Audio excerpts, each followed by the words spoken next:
Some girls are only about that thing.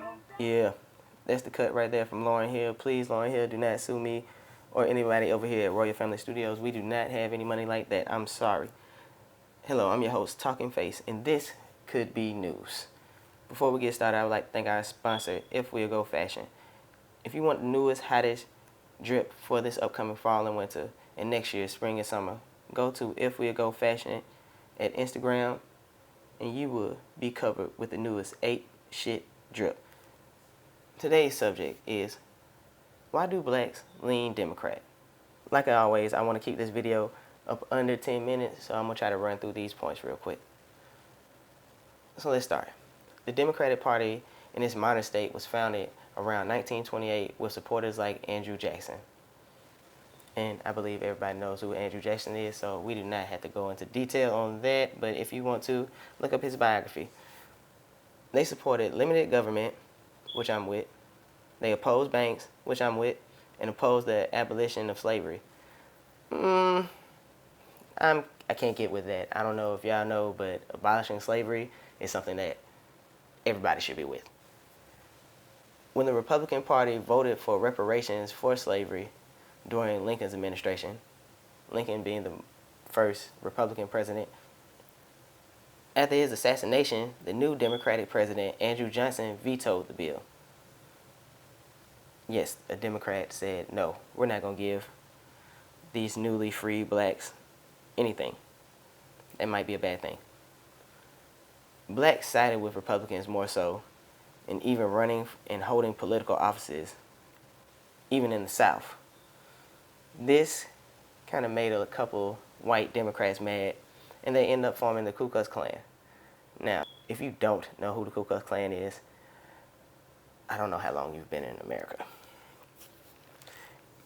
Even in segregation, blacks thrived, and the black family did as well.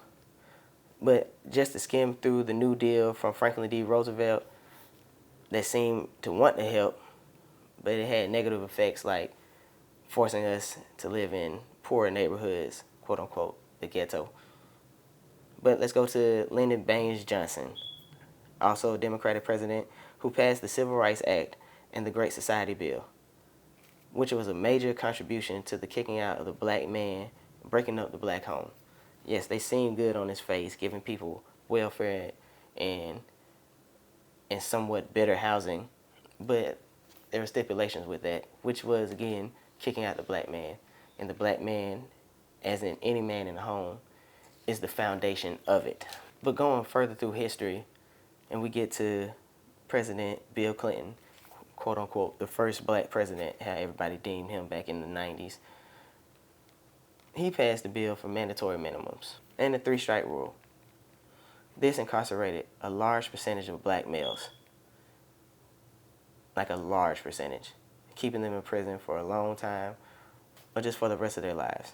Now, I could talk about the Democratic Party nowadays, which gives us a biased news cycle that feeds us more and more how this country supposedly hates us with the police killings and everything like that and all the racial stories, or the illegal immigration, which they want open borders. Open borders floods in more illegal immigrants. And these illegal immigrants, they flood our neighborhoods. They take our jobs. But the Democratic Party doesn't want to talk about that. And with gun control, if we as a people believe that this country has oppressed us for years, why would they want to take our guns? We're the one living in neighborhoods with higher crime rates. They're not affected by it. And these people also have armed security. So I'm not listening to anything from them. But my only question is, why do you, if you do, vote Democrat, especially as a black person? Before I go, and before this video ends, I want to leave you with what Brother Malcolm X said about the white liberal. But being friendly and being a friend, I think, are two different things.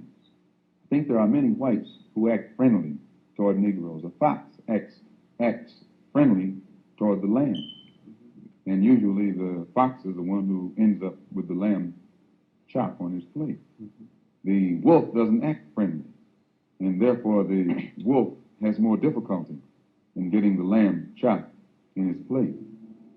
I'd like to point out, though, that And I say that because it is usually if you study the structure of the Negro community, economically, politically, civically, psychologically, and otherwise, it's controlled by the white liberal, who usually poses as the friend of the Negro, who actually differs from the white conservative in the same way that the fox differs from the wolf. Their appetite is the same. Their motives are the same. It's only their mannerisms and methods that differ. I would agree that no doubt there have been a large number of whites who have posed as liberals and as friends of the Negro and who have time and again betrayed the Negro. On the other hand, I think one could point to a large number of whites who have struggled for civil rights, for equality, and had got little or nothing out of it, other than quite a few bruises. Give me an example. Well, the large number of white students who have gone into the South, for example, working for SNCC and other organizations. Not working for SNCC or other organizations, but working for the white political machines who benefit by the voting efforts of Negroes. Okay, I'll be more specific. I would cite Herbert Hill, for example, as a kind of person who has... Thank you for staying to the end of the video. If you can, please like, share, subscribe to our page, Royal Family Studios with an S, and also tell your friends about us. And if you have the time, please go to our Facebook and Instagram pages as well. Same name, Royal Family Studios.